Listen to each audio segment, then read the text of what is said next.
Can't get enough BYU football? Listen to Cougar Nation. Mitch Harper takes your calls Monday nights from 6 to 7 on KSL News Radio. Podcast at kslnewsradio.com.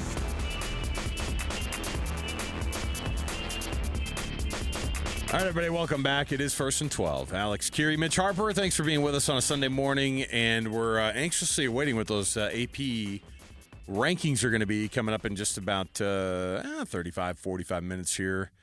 It's usually around that 12 to 12:15 Eastern, or no, 2 to 2:15 Eastern kind of time frame for us here in Utah. And I just know usually around noon I get that AP like little notification that goes, "Hey, yes, we put the SEC ahead of your team. Hey, you guys out west, we weren't awake for your game." But there we are. So Mitch Harper, Alex Keary, it's First and 12 right here on KSL News Radio and on the KSL Sports Zone every Sunday here with you. We've chatted a lot about this game. Obviously, the rivalry game is something different here in the state of Utah. We've talked a lot about the Big 12 headlines. We'll have our power rankings coming up in just a little while. But right off the bat, let's just get to it here.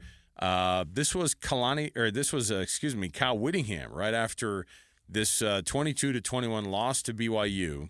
In the fashion that it happened, with a 4th and 10, with Jake Retzlaff being sacked at the half-yard line, and then hold your horses. Flag on the play. It was in the defensive secondary, and it was on Zamiah Vaughn for a defensive hold on JoJo Phillips. By the way, JoJo Phillips, nice game for the Cougs. He had a nice little breakout. And it was an interesting call, and I know a lot of people had their feelings about this one, but here's what Kyle Whittingham said at the podium in the postgame. Tough way to lose a ball game. Unfortunate way to lose a ball game. Proud of our guys, proud of our players. They battled. They should hold their heads high. It's not on them. It's not on them. They played hard. They did everything they could from start to finish. And I'm proud of them. And it's unfortunate. It's unfortunate that turned out the way it did. Questions? Kyle, can you go over those last two? Obviously, those big penalties or timeout. No, I don't want to go over those. They are what they are.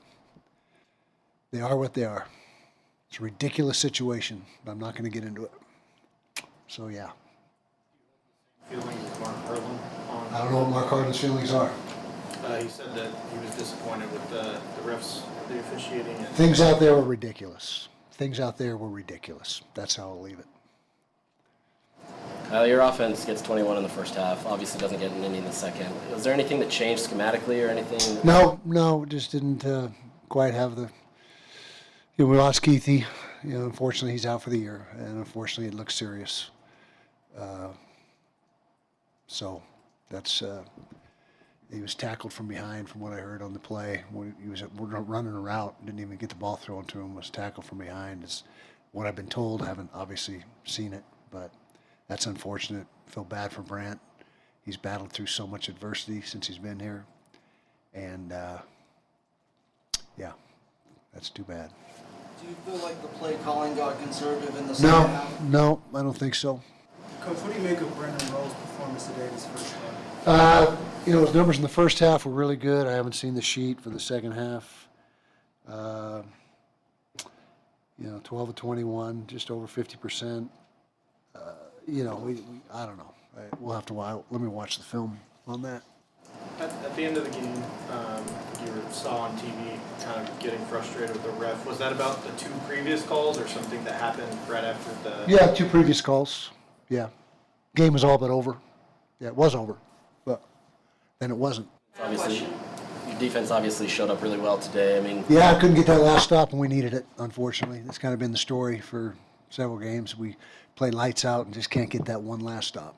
That's Utah head coach Kyle Whittingham. A little bit abbreviated, not too long. Well, no, they didn't. Listen, it's almost like if you would have let him kept going.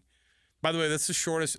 They always keep things pretty brief, but not that brief. They did not want this head coach to be at the podium much longer because they knew they were going to be hit probably with a fine from Mark Harlan earlier in the day, or earlier from the podium that just minutes before. And then of course they said, well, we're gonna turn the time over to the players, and that's what you got. So take a listen to Brandon Rose, who got his first ever career start, and Smith Snowden, who, of course, had a pretty darn good game in that defensive secondary for that young Utah defense. Here's what they sounded like. Offensively, we just couldn't get the ball moving. Couldn't get down and score. Couldn't keep defense off the field to rest them and stuff like that. So just got to execute on offensively. What were your emotions there after it looked like you guys had won the game? Obviously they were high, thinking we won the game, but football's football. It is what it is. Got to take it to the chest and move on and get ready for next week. What was your interpretation of those two calls that were made? One, the BYU timeout, and then the holding call that was made, I think, on you guys. I have no thoughts about it. Yeah, no thoughts. Smith, obviously you've been around this rivalry a lot. What was it like to be able to play in this game for the first time? Man, it was fun. Don't get me wrong, that was a fun game. The energy was obviously electric, so can't get down about that, but yeah, growing up with that rival, it was always fun to go to the games, and just being a part of it is really amazing. Any other questions for the guys? Brandon, obviously this is your first start. You got some time against Houston, but what was it like just to be able to kind of get into that? It seemed like you were in a nice rhythm and kind of feeling it out there. Yeah, obviously this is a great atmosphere. So, everybody's at a high and everyone's, all juiced up, ready to play. So, going into the game, it felt great. Obviously didn't get the outcome we wanted. Those two calls, I guess, deflating to the defense's intensity there on the final drive, and did it affect how you guys kind of closed out the game? At the end of the day, we try and control what we can control, and at the end of the day, they made their decision and can't do anything about it, right? So just got to keep battling. There you go. That's the Utah press conference after they fall to BYU 22-21. Utes on a 5-game losing streak. Unbelievable. Never would have thought that in my wildest dreams going into the season. Never would have thought that. Yeah, we look back, and I think it was 2013 was the last time they had a 5-game losing streak, and even then, 11 years ago feels like that was too recent history. And I just think that was at a time too when you said, okay, they're building up in the Pac-12. Yeah, you got to figure it out. Yeah. Whereas this, you go from you were the favorites, playoffs, preseason favorites, and now you have so many issues. Brant Keithy's out for the year. You still don't have answers at quarterback. Mekhi Bernard's only one man. He can't do everything. Yeah. And he's taken so many hits, and he's getting beaten up, just like so many players.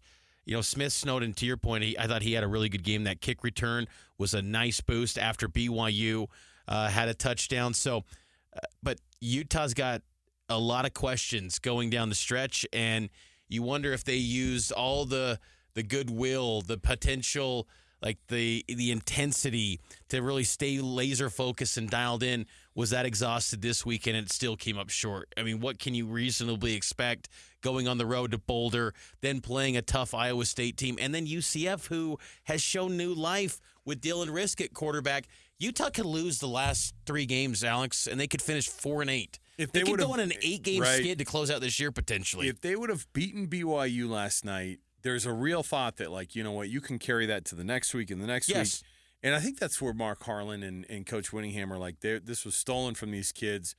And it also kind of may have gut punched you so much, what the effects can be emotionally on a team like that long term. And we'll see what that ends up being and how the Utes respond next week. All right, let's take our next break here, and we'll come back. Hey, it's our weekly dip into the old power rankings, Mitch. Let's go. And, of course, like every other week, it's an absolute mess at the top, so and the middle and the end. So stay right here. More to go. It's 1st and 12 right here on KSL News Radio. You can also hear it right there on 97.5 the KSL Sports Zone. We'll be right back. More to go. Stay with us.